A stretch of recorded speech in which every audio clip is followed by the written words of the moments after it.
Hello everyone, welcome to Matcha Love and Books. I'm Michelle and I changed my beverage of choice again. I'm sorry, I know I do love coffee, it's been so hot and it's the 4th of July and I felt like celebrating with a little bit of yummy matcha.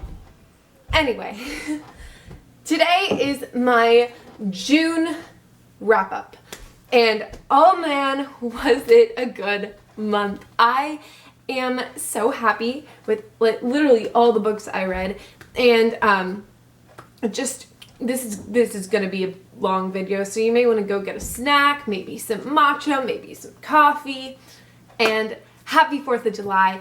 It's not the 4th of July when this is posted, but it's the 4th of July right now and just felt like I needed to explain the outfit, but I'm very happy to spread a little bit of 4th of July cheer all through the month. Happy Independence Day. Anyway, let's jump right in, but before that, my sister made me buy this.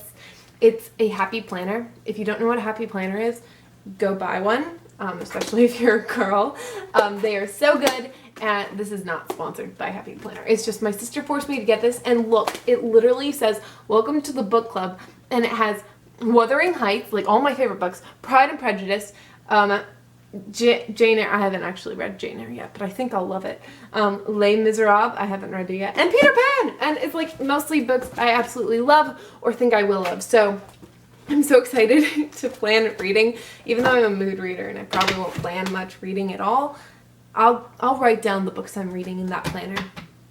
Okay, let's just jump right in with the first book I finished this past month, which was, well, it wasn't a book, it was a letter. It was Letter to Birmingham Jail. I listened to it on audiobook. It was by Martin Luther King Jr. I keep forgetting to say Jr. the last time I was saying his name. Anyway, it was just an amazing letter. It was just like so raw and so emotional, and it was just like Martin Luther crying out to the white ministers, just come on, stop ignoring how much pain we're in, stop looking the other way and acting like we're doing something wrong by begging for our civil rights. And it was so powerful and so incredible. Loved it, and I thought it shed so much great light on current day events, and it was incredible.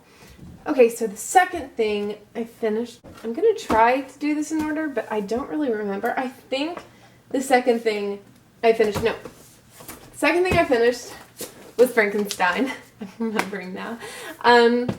Frankenstein, it was hard to read towards the end, but all in all, I thought it was incredible, and just such an easy classic to read, and such a great commentary on morality and how much license people should have in science. Also, the idea of being ostracized for your appearance, or people always being scared of you for your appearance, and just the constant cruelty that can go towards a good person and give them no other choice. And although I do not condone the creature's methods, no matter what happened to him, I do think that it's amazing how, like, basically just be kind to everyone, no matter what they look like, no matter who they are, because when you're not, it can really just mess someone up and make them feel like they don't have another choice.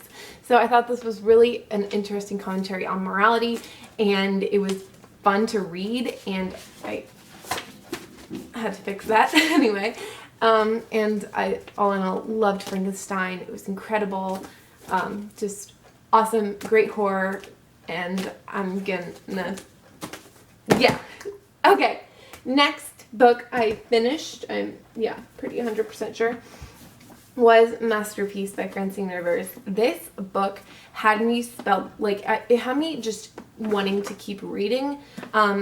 It had so many deep emotional things, like single parenthood and foster care and just brokenness and hardship. And Francine Rivers does tend to get a little melodramatic in her books as to what happens to her characters or what happened to her characters beforehand. She likes to deal in extremes, but I thought it was really powerful in this one, and it taught me a lot about certain things, and I know she researches really well because I've read her books on ancient Rome and they're incredible. And all in all, this was a really great book. I realize I do a bad job on telling what books are about. Most people know about classics, which is why I don't exactly explain them, but Masterpiece was about a artist who just came from a very messed up childhood. He was in and out of foster care, and now he's a really great artist and he makes a ton of money. He's kind of a mess, and he has this personal assistant person come in. Her name is Grace, and she also comes from a messed up life. And just how they interact and how their walls are up towards each other for a while, and just seeing the story play out was wonderful. There were definitely things wrong with this book as well, but I did really appreciate the journey of these characters and how they grew and how they overcame their pasts. And the next book I finished, or yes, next book was Emma by Jane Austen that I finished. I finished it towards the end of the month. It took me about 2 months to read this book. Also, I made this bookmark that has like a very badly cut out ring on the back, and it says one of my favorite quotes ever: "All that is gold does not glitter, all who wander are not lost." That quote from Lord of the Rings, and I am so loving it. And I did get glitter on my book, but I'm a glitter monster and it doesn't matter. Anyway, Emma was wonderful. I didn't love it as much as I expected to. I wasn't as into it. I just didn't love Emma as a character, and I know a lot of people do, but she just didn't necessarily speak to me. I liked the book a lot. It wasn't my favorite Jane Austen. It was probably like the lowest of the ones I've read so far, which are just Sense and Sensibility, Pride and Prejudice, and Emma. So I liked both her earlier books better, but I did really like Emma, and I loved how it wrapped up. I was so into it at the end, and it didn't get me as excited because I wasn't necessarily rooting for Emma as much, but I loved seeing her grow as a character, and I think it was such an important book to read, and I'm excited to revisit Jane Austen's later in life because I'm only 16 now, and I don't think I necessarily have the maturity or the experience to appreciate them as much. So I am so happy I read it, and it's sad that this is the last wrap-up / TBR that this volume will appear in because it's been such a staple so far, but I absolutely have loved all three of these books. They weren't always easy, but I am so thankful, and I'm excited to go on to more and more Jane Austens in the future. The next book I finished, it wasn't really a book, it was more like a short story. It was about 10 pages. I got it on a PDF online. It's called The Yellow Wallpaper, and I liked it a lot. It was super impactful, and although it was a little bit like, it was a horror, and it was super like intriguing, and I read it because I heard it was a really great commentary on mental illness and how it was treated back in the day. It was a horror, and I'm so bad at reading horrors, so I just wanted to kind of ease myself in a little bit. It was very short, and it was such a good story, and even though it's kind of uninteresting at first, and I had to look up what the ending meant because I was so confused, it was really good, and I really encourage everyone to take that maybe like 30 minutes to read it. It was so quick, and it was so impactful, and it really packed a punch. The Yellow Wallpaper is a story about a woman who is kind of subject to self-isolation. Not really. She's like supposed to basically just lay in bed in this room with super ugly wallpaper, and it basically drives her crazy, and she's just studying this wallpaper all the time. She's allowed a little bit of freedom, like she's allowed to exercise, but mainly she's just in this bed staring at this wallpaper, and she just had a baby, and she's not allowed to be around her baby, and it's so sad, and like no contact with anyone except like her husband and her sister-in-law. I think that might be right. And it's a really incredible commentary. It really packs a punch in a small, compact book, and I really appreciated it. Okay, so I finished Mistborn yesterday morning. I was so excited. I got so into Mistborn that I couldn't focus on anything else towards the end of last month, and it was just like, I finished it July 3rd, and it was so incredible. I can't even with that book. I knew it was going to be great, but I didn't expect it to be so amazing. Mistborn, if you somehow have never heard of it or read it, is about two characters named Kelsier and Vin, mainly Vin. Vin is a girl who's been really abused her entire life, and she discovers that she can do really special things and becomes a part of a really great plot to do something absolutely incredible. I know I'm being vague, but I just don't want to spoil anything because there are a few surprises towards the beginning even. And basically it's just this story of people trying to do the impossible. And it was such a good book. And I think it even, it works as a standalone book. You don't even have to go on with the series. I absolutely want to because the first book was so good.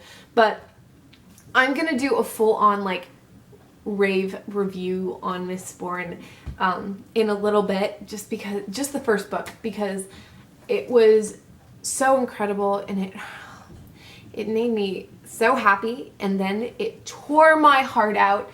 And I'm just, I can't even with that book. It hurt me so badly, but that makes me love it even more. And I don't want to say much about it except that the characters were incredible, the plot was incredible, the magic system was incredible. Everything was just so well done. And I'm gonna do more in the review because I just have so many things to say, but I just adored that book and it completely enamored me, and it was so good. It was so good. I cannot wait to do a full-on review on that book because, man, I'm just so in awe, so hurt. I had to go through a whole grieving process for some things that happened in that book, but man, it was good.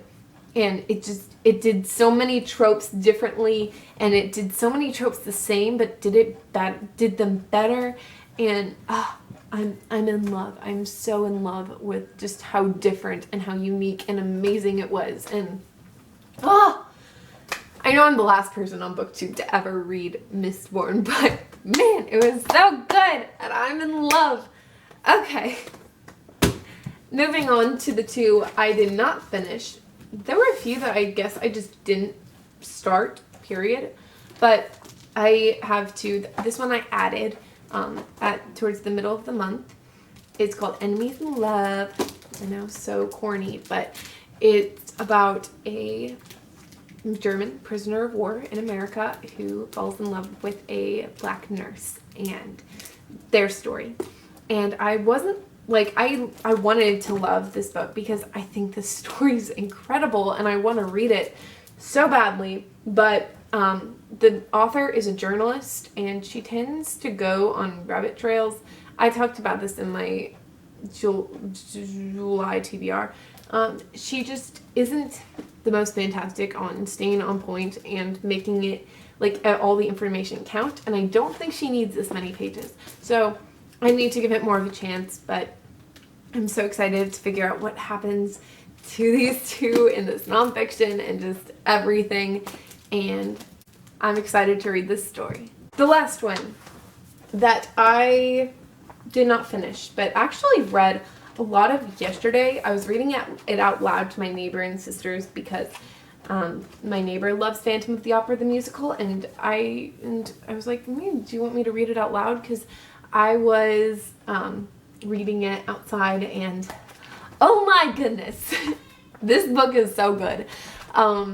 I didn't with classics, you never know what to expect because there are some classics that are so engaging and so catered to modern readers. They're not catered, they just feel like they're catered to modern readers.